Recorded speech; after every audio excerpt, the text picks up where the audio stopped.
Hi டார்மிஸ் and யாஸ் welcome back to my channel. நம்ம சேனலில் இன்றைக்கி என்ன வீடியோ பார்க்க போகிறோன்னா ஜின்னோட ஒன் ஷாட் தான் பார்க்க போகிறோம். ஸோ இந்த ஒன் ஷாட்க்கு நேம்லாம் கிடையாது, ஒரு இன்ட்ரோ மட்டும் பார்த்துட்டு ஸ்ட்ரெயிட்டாக இந்த வீடியோக்குள்ளே போயிடலாம். ஸோ இன்ட்ரோ என்னன்னா, உங்களுக்கு அப்பா அம்மாலாம் யாரும் கிடையாது, ஜின்னோட அம்மா தான் உங்களை வளர்க்குறாங்க. ஜின்னோட அம்மாவை பற்றி சொன்னோன்னா, உங்கள் அப்பாவோட தங்கச்சி தான் ஜின்னோட அம்மா. உங்கள் அம்மா அப்பா 2 பேருமே இறந்ததுலேருந்து ஜின்னோட அம்மா தான் அவங்க பொண்ணு மாதிரியே பார்த்துக்கிட்டு இருக்காங்க. ஜின்னை பற்றி பார்த்தா, ஜின்னு வந்து காலேஜ் லாஸ்ட் இயர் படிச்சுட்டு இருக்காரு. ஓகேடா, இந்த இன்ட்ரோ போதும்னு நினைக்கிறேன். ஸோ ஸ்ட்ரெயிட்டாக வந்து வீடியோக்குள்ளே போயிடலாம். ஸோ அதுக்கு முன்னாடி இது வந்து ஆக்சுவலி வந்து என்னோடய ஸ்டோரி கிடையாது. இது வந்து நம்ம சப்ஸ்கிரைபில் ஒரு பொண்ணு என்னோடய இன்ஸ்டாவில் வந்து சொன்னால், ஓகேம்மா நல்லா இருக்கு, நான் அது உங்களுக்காக போகிறேன் அப்படின்னு சொல்லிட்டு நானும் சொல்லிட்டேன். ஸோ நல்லா இருந்துச்சுன்னா கமெண்டில் சொல்லுங்கள். அந்த பொண்ணு வேறு பேரை மென்ஷன் பண்ண சொல்லியிருந்தா, ஹாய் ஷாரா. ஓகேவாடா, நான் வந்து மென்ஷன் பண்ணிட்டேன். இப்போ அவங்க ஸ்ட்ரெயிட் அந்த வீடியோக்குள்ளே போகலாம். ஸ்டார்டிங்கில் அவங்கள தான் காட்டுறோம். ஸ்கூல் கிரவுண்டில் விளாண்டுட்டு இருக்கீங்க. ஆமாண்டா, நீங்கள் ஸ்கூல் தான் படிக்கிறீங்க, அதுவும் 8th ஸ்டாண்டர்ட் தான் படிக்கிறீங்க. நீங்கள் உங்கள் ஃப்ரெண்ட்ஸோட ஜாலியாக ஸ்கூலோட கிரவுண்டில் ஜாலியாக விளாண்டுட்டு இருக்கீங்க. அப்போது உங்களுக்கு எதோ ஆகுது, என்னன்னு தெரியல. அப்படியே ஒரு நிமிஷம் அப்படியே ஸ்டக்காக நின்றுட்டு மறுபடியும் கேம் விளையாட ஆரம்பிக்கிறீங்க. உங்களுக்கு என்னன்னு தெரில, அப்படியே தலையெல்லாம் சுற்றி அப்படியே அந்த ஸ்கூலோட கிரவுண்ட்லேயே பொத்துன்னு கீழே விழுந்துடுறீங்க. நீங்கள் கீழே விழுறத உங்களோட கிளாஸ் டீச்சர் பார்த்துடுறாங்க. உடனே வந்து, ஓயன் இங்கே பாருமா, என்னாச்சு, எதுக்கு கீழே வந்துட்ட அப்படின்னு சொல்லிட்டு அவங்கள தட்டுறாங்க. ஆனால் நீங்கள் ஏந்திரிக்கிற மாதிரி இல்லை. அங்கே உள்ள ஸ்கூலில் உள்ள கிளினிக்கில் உங்களை அட்மிட் பண்ணுறாங்க. உங்கள் அத்தைக்கும் ஃபோன் அடித்து சொல்லியாச்சு, அவங்களும் வந்துட்டுருக்காங்க. இப்போ உங்களை பார்த்தா ஸ்கூலில் உள்ள கிளினிக்கில் அட்மிட் ஆகி உங்களை டாக்டர் செக் பண்ணிகிட்ருக்காங்க. அவங்கள சரியாக சொல்லவே முடியல. எப்படி இந்த பொண்ணு இந்த ஏஜ்லேயே, வாய்ப்பு இல்லையே, எப்படி இந்த பொண்ணு ப்ரெக்னென்ட் ஆனா அப்படின்னு சொல்லிட்டு செக் பண்ணிகிட்டே இருக்காங்க. ஓகே, இது கன்ஃபார்ம் ஆயிடுச்சு, வீட்டில் யார் வந்தாலும் சொல்லிட வேண்டியதுதான் அப்படின்னு சொல்லிட்டு அந்த டாக்டரும் அப்படியே வெயிட் பண்ணிகிட்ருக்காங்க அவங்க அத்தைக்காக. அவங்க அத்தையும் வந்துட்டாங்க.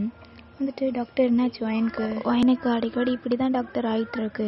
நானும் வந்து சின்ன பொண்ணு தானே, அவளுக்கு என்ன இப்படி இருக்க போகுதுன்னு சொல்லிட்டு கேஷுவலாக வச்சுட்டேன். ஆனால் இது எப்படின்னு எனக்கு தெரியல டாக்டர். வாந்தி, மயக்கம் இதெல்லாம் வந்து ப்ரெக்னென்ட் ஆளுக்கு அது மட்டும்தான் வரும். ஆனால் இவளுக்கு வந்தது தான் எனக்கு என்னன்னு சொல்ல தெரியல. நீங்கள் என்னன்னு பார்த்து சொன்னீங்கன்னா நல்லா இருப்பீங்க அப்படின்னு சொல்லிட்டு உங்கள் அத்தை அந்த டாக்டர்கிட்ட பேசிகிட்டு இருக்காங்க. சாரி ஆர்மி, ஸோ பேக்ரவுண்டில் டிவி சவுண்ட் கிட்ட அட்ஜஸ்ட் பண்ணிக்கோங்க, ஓகேவா? அந்த டாக்டரும், இல்லை மேடம், நான் எப்படி சொல்கிறேன்னு தெரில, இவ்வளோ சின்ன பொண்ணாக இருக்கா, இவளுக்கு தெரியுமான்னு தெரியாது. ஆனால் இவள் தெரிஞ்சுதான் இப்படிலாம் பண்ணானான்னு கூட தெரியாது. நீங்கள் இதெல்லாம் வந்து ஏற்றுக்கிட்டு தான் ஆகணும். ஏன்னா என்னோட கண்டிஷன் கொஞ்சம் மோசமாக தான் இருக்குது. உங்கள் அத்தையும், என்ன சொல்ல வரீங்க டாக்டர், என்னென்னு சொல்லிவிடுங்க ப்ளீஸ், என்னால் இதுக்கு மேலெலாம் முடியாது. ஓகே, சொல்கிறது நீங்கள் தெளிவாக கேட்டுக்கோங்க. இதுக்கு மேலே என்ன முடிவெடுக்கிறது உங்கள் கையில் தான் இருக்குது. வயன் வந்து ப்ரெக்னெண்ட்டாக இருக்கா அப்படின்னு சொல்லிட்டு அந்த டாக்டர் சொல்கிறாங்க. உங்கள் அத்தைக்கு செம ஷாக்கு. இல்லை, அவள் வந்து சின்ன பொண்ணு, அப்படிலாம் இருக்காது டாக்டர், உங்களுக்கு இல்லை அப்படிலாம் இருக்காது, நீங்கள் ஏதாச்சும் மாற்றி சொல்லியிருக்க போகிறீங்க அப்படின்னு சொல்லிட்டு அவங்க அத்தை அந்த டாக்டர்கிட்ட பேசிக்கிட்டு இருக்காங்க. ஹலோ மேடம், நான் டாக்டரா, நீங்கள் டாக்டரா? நான் சொல்கிறதும் உண்மை. அவள் சின்ன பொண்ணு இருந்தாலும் அவளுக்கு தெரியாமல் இதெல்லாம் நடந்திருக்கும். அவள் ப்ரெக்னென்ட் ஆனானா அவள்கிட்ட போய் கேளுங்க அப்படின்னு சொல்லிட்டு இந்த டாக்டர் கத்தி விட்டுடுறாங்க. உங்கள் அத்தைக்கு உங்கள் மேலே செம கோவம் வருது. அதோடையே உங்களை பார்க்க அப்படியே வராங்க. நீங்கள் அப்படியே குழந்த மாதிரி அந்த பெட்டில் அப்படியே அங்கே உள்ள டாய்ஸை வச்சு விளாண்டுட்டு இருக்கீங்க. உங்கள் அத்தை இதை பார்த்தோன்னா அந்த டாய்ஸை அப்படியே தூக்கி போட்டு கீழே உடச்சிடுறாங்க. நீங்கள் அப்படியே பெட்டில் தான் உட்காந்துருப்பீங்க. இப்படி பண்ணணும், நீங்கள் டக்குன்னு அப்படியே ஏஞ்சி, என்னாச்சு ஏன் இப்படி பண்ணீங்க, எதுக்கு பொம்மையை உடச்சிட்டிங்க அப்படி சொல்லிட்டு கேட்குறீங்க. என்ன சண்டா நடிக்காதடி, என்ன நினச்சிட்டு இருக்கோம் மனசில், உன்னைய ஸ்கூலுக்கு படிக்க அனுப்புனா என்ன வேலை பண்ணி வச்சுருக்கோம், என்ன உன்னைய நான் ஸ்கூலுக்கு படிக்க அனுப்புனா நீ ப்ரெக்னெண்ட்டாக இருக்க அப்படின்னு சொல்லிட்டு உங்கள் அத்தை போட்டு உங்களை அடின்னு அடிக்கிறாங்க. அந்த டாக்டர் வந்து உங்கள் அத்தையை பிடிச்சிட்டு, என்ன பண்ணிக்கிட்டு இருக்கீங்க, அவளே கொஞ்சம் வீக்காக இருக்கா, அவளை போட்டு அடிக்கிறீங்க, ஏதாச்சும் ஆயிடுச்சுன்னா சாகட்டும், அம்மா அப்பா இல்லை பொண்ணு, பெத்த பொண்ணு மாதிரி நான் வளர்த்தனே, என் புத்தியை செருப்பாலே அடிக்கணும், அப்படின்னு சொல்லிட்டு உங்கள் அத்தை ஒரு பக்கம் சொல்லிகிட்டு இருக்காங்க. உங்கள் அத்தையால் மறுபடியும் பொறுத்துக்கவே முடியல. உங்கள் கையை பிடிச்சி திருவி சொல்லுடி, யார் காரணம், யாரவன் அப்படின்னு சொல்லிட்டு உங்கள் கையை பிடிச்சி திருவிக்கிட்டே அப்படி கேட்குறாங்க.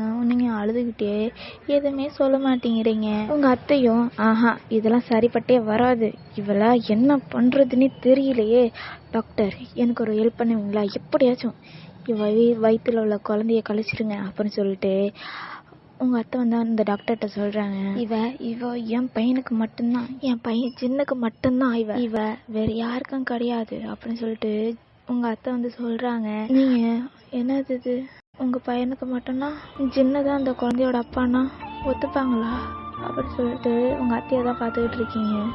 உங்களோட அத்தை பையன் ஒழுங்கு மரியாதை கேட்குறேன், உண்மையை சொல்ல புரியாது அப்படின்னு சொல்லிட்டு உங்கள் அத்தை கேட்குறாங்க. நீங்கள் அப்படியே நிற்கிறீங்க சில மாதிரி, சொல்ல முடியாத மாதிரி. ஆனால் சொல்லணும்னு சொல்லிட்டு மனசு சொல்லுது. நீங்கள் அப்படியே சொல்லலாமா வேண்டாமான்னு சொல்லிட்டு உங்கள் அத்தையை பார்த்து நிற்கிறீங்க. ஓகே, இதுக்கு மேலே மறைக்கக்கூடாது, சொல்லிடலாம் அப்படின்னு சொல்லிட்டு உங்கள் அத்தைக்கிட்ட, அத்தை அது வந்து சொல்லுடி, சொல்லு, உண்மையாக சொல்லு, என்கிட்ட மறைக்காத வயன் அப்படின்னு சொல்லிட்டு உங்கள் அத்தை சொல்கிறாங்க. நான் சொல்கிறேன் நான் உண்மையை சொல்லிடுறேன் அப்படின்னு சொல்லிட்டு நீங்கள் சொல்கிறீங்க. சரி சொல்லு. அத்தை, இந்த குழந்தைக்கு அப்பா வேறு யாரும் இல்லை, உங்கள் பையன் சின்னதான் அப்படின்னு சொல்லிட்டு சொல்கிறீங்க. உங்கள் அத்தைக்கு உங்கள் மேலே சமமாகவும் வருது, என்னாடி சொன்னேன்னு சொல்லிட்டு ஸ்லாப் பண்ணுறாங்க உங்களை. நீங்கள் கன்னத்தில் கை வச்சுட்டு ஏன் இப்போ நீ அடிச்சிங்க அப்படின்னு சொல்லிட்டு கேட்குறீங்க. அப்புறம் எவனோ குழந்தைக்கு என் பிள்ளைய நீ காட்டுவியா அப்படின்னு சொல்லிட்டு உங்கள் அத்தை சொல்கிறாங்க. நீங்கள் அப்படியே ஷாக்காகி பார்த்துட்ருக்கீங்க. உங்கள் அத்தையும் இங்கே பரவாயன், என் பையனை உனக்கு கல்யாணம் பண்ணிக்கணும்னு நான் ஆசைப்பட்டேன், ஆனால் என் பையன் என்றைக்குமே உன்னைய கல்யாணம் பண்ணிக்கணும் ஆசைப்பட்டதில்லை, இப்போ வரைக்கும் அவன் நீ தங்கச்சியாக தான் நினச்சிட்டு இருக்கான் அப்படின்னு சொல்லிட்டு உங்கள் அத்தை சொல்கிறாங்க. நீங்கள் அதெல்லாம் கேட்டு, ஐயோ அத்தை உண்மையாகவே ஜின்னதான் அதுக்கெலாம் காரணம், என் வயிற்றில் இருக்க ஒரு குழந்தை மேலே சத்தியமாக சொல்கிறேன், இதுக்கு ஜின்னதான் காரணம், இந்த குழந்தையோட அப்பா ஜின்னதான் அப்படின்னு சொல்லிட்டு நீங்கள் சொல்கிறீங்க. உங்கள் அத்தை ஷாக்காக பார்க்குறாங்க உங்களை தான். என்ன இருந்தாலும் வந்து குழந்தை மேலே சத்தியம் பண்ணி வந்து யாராக இருந்தாலும் பேச மாட்டாங்க. உங்கள் அத்தையும் ஸோ நம்புற மாதிரி தான் இருக்காங்க. இப்போ தான் நீங்கள் வந்து உண்மையை சொல்ல ஆரம்பிக்கிறீங்க. வாங்கடா ஃப்ளாஷ்பேக்கில் போய்ட்டு வந்துடலாம். ஃப்ளாஷ்பேக் என்னன்னா, நீங்கள் உங்கள் ரூமில் வந்து ஹோம்ஒர்க் எழுதிட்டுருப்பீங்க. ஐயோ என்ன இவ்வளோ ஹோம்ஒர்க் இருக்கு, நான் எப்போ தான் முடிக்கிறதுனே தெரியலையே. ஓகே, நம்ம போய் சின்ன மாம்பாட்டை போய் ஹெல்ப் கேட்போம் அப்படின்னு சொல்லிட்டு நேராக உங்களோட நோட்டு புக்கெலாம் எடுத்துக்கிட்டு நேராக ஜின்னோட ரூமுக்கு தான் போகிறீங்க. அங்கே போகும்போது ஏதோ ஒரு மாதிரியே சவுண்ட்லாம் கேட்குது. என்னடா அது, சின்ன மாமா ரூமில் என்ன சவுண்டு இது அப்படின்னு சொல்லிட்டு அந்த டோருக்கிட்டே நின்று அப்படியே காதில் விட்டு கேட்குறீங்க. நீங்கள் விட்டு கேட்குறத பார்த்து அப்படியே அந்த சவுண்ட் அப்படியே ஸ்டாப் ஆகிடுது. நீங்கள் ஓகே லாக் பண்ணலாமா, தட்டலாமா வேண்டாமா அப்படின்னு சொல்லிட்டு அந்த டோரை முன்னாடியே நிற்கிறீங்க. ஓகே தட்டலாம்னு சொல்லிட்டு மாமான்னு சொல்லிட்டு அந்த டோரை வந்து தட்டுறீங்க. ஜின்னு ஓப்பன் பண்ணுறாரு. என்னாடி அப்படின்னு சொல்லிட்டு, அது வந்து இல்லை எனக்கு ஹோம்ஒர்க் பண்ண ஹெல்ப் பண்ணுறியா அப்படின்னு சொல்லிட்டு நீங்கள் கேட்குறீங்க. ஜின்னும் என்ன ஹோம்ஒர்க் பண்ண ஹெல்ப் பண்ணுமா, நீ தானடி உன்னோட ஹோம்ஒர்க் எழுதணும் அப்படின்னு சொல்லிட்டு கேட்குறாரு. நீங்களும் ஆமாம்மா நான் தான் எழுதணும், இருந்தாலும் நான் எழுதுகிறேன், எனக்கு வந்து ஏதாச்சும் கொஸ்டின் ஆன்சர் நான் வந்து சொல்லித்தரியா அப்படின்னு சொல்லிட்டு நீங்கள் கேட்குறீங்க. ஓகே அப்படின்னு சொல்லிட்டு இல்லவா அப்படின்னு சொல்லிட்டு ஜின்னும் சொல்கிறாரு. நீங்கள் போய் சுற்றி மதிய பார்க்குறீங்க. இங்கே சவுண்ட் வந்துச்சு அப்படின்னு சொல்லிட்டு பாத்ரூம்குள்ளெல்லாம் எட்டி பார்க்குறீங்க. நீங்களும் ஓய் மாமா எங்கேயோ ஏதோ சவுண்டு கேட்டுச்சு, ஆனால் எங்கன்னு தெரிலையே அப்படின்னு சொல்லிட்டு கேட்குறீங்க. ஜின்னு அவரோட ஃபோன் எடுத்து காட்டிட்டு இதில் தான் கேட்டுச்சு அப்படின்னு சொல்லிட்டு சொல்கிறாரு. ஓ கொஞ்ச நேரத்தில் பார்த்தியா நீ எப்படி தப்பாக நினச்சிக்கிட்டேன், சரி வந்து சொல்லிக் கொடுவா அப்படின்னு சொல்லிட்டு கையை பிடிச்சி வைக்கிறீங்க. சின்ன வந்து உங்களுக்கு வந்து சொல்லி கொடுத்துட்டு அவர் போய் பெட்டுக்கு ஒரு கார்னரில் போய் உட்காந்துட்டாரு. நீங்கள் வந்து ஒரு கார்னரில் உட்காந்து படிச்சுட்டு எழுதிக்கிட்டு இருக்கீங்க. சின்ன உங்களையே தான் பார்க்குறாரு. நீங்கள் வந்து படிக்கிறது எழுதுறதமா இருக்கிறது. நீங்கள் அப்படியே கீழே குனிஞ்சிட்டு எழுதிட்டு இருக்க, உங்கள் கீழே குனியும் போது அப்படியே உங்கள் ஜெஸ்ட்லாம் தெரியுது லைட்டாக. அதெல்லாம் வந்து பார்த்துட்டு ஸோ அதெல்லாம் அவாய்ட் பண்ணிவிட்டு மறுபடியும் அவரோட ஃபோன் எடுத்து காதில் ஹெட்ஃபோன் மாட்டிட்டு அதில் உள்ள வீடியோலாம் பார்க்க ஆரம்பிக்கிறாரு. ஜின்னு பார்க்குற வீடியோலாம் அந்த மாதிரி வீடியோ புரிஞ்சிருக்குன்னு நினைக்கிறேன். அந்த வீடியோலாம் பார்த்துட்டு உங்களையும் பார்க்குறது அந்த வீடியோவும் பார்க்குறாரு. நீங்கள் அழகாக கீழே கொஞ்சம் எழுதிக்கிட்டு இருக்கீங்க. அப்போது ஜின்னு நேராக டோர்கிட்ட போய் டோரை வந்து லாக் பண்ணுறாரு. உங்களுக்கு அதெல்லாம் தெரியல, நீங்கள் கீழே கொஞ்சம் எழுதிக்கிட்டே இருக்கீங்க. நேராக ஜின்னு போய் லைட்டை நிப்பாட்டிடுறாரு. உங்களுக்கு அப்போ தான் பயமே வருது. ஐயோ மாமா என்னையா பண்ணுற, எதுக்கு லைட்டை நிப்பாட்டினேன் அப்படின்னு சொல்லிட்டு காய்ச்சி பிடிச்சின்னு கத்துறீங்க. ஜின்னும் ஏன் மாமா இதில் எங்கே இருக்கான்னு கண்டுபிடி அப்படின்னு சொல்லிட்டு சொல்கிறாரு. நீங்கள் ஐயோ இந்த இருட்டில் நான் அவனை எங்கனையா தேடுவேன் அப்படின்னு சொல்லிட்டு நீங்கள் ஜின்னை பிடிச்சி திட்டுறீங்க. ஏய் கண்டுபிடி, நான் இந்த இருட்டில் நான் எங்கே இருக்கேன்னு கண்டுபிடிச்சிட்டு நான் உனக்கு சாக்லேட் வாங்கி தரேன் அப்படின்னு சொல்லிட்டு ஜின்னை சொல்கிறாரு.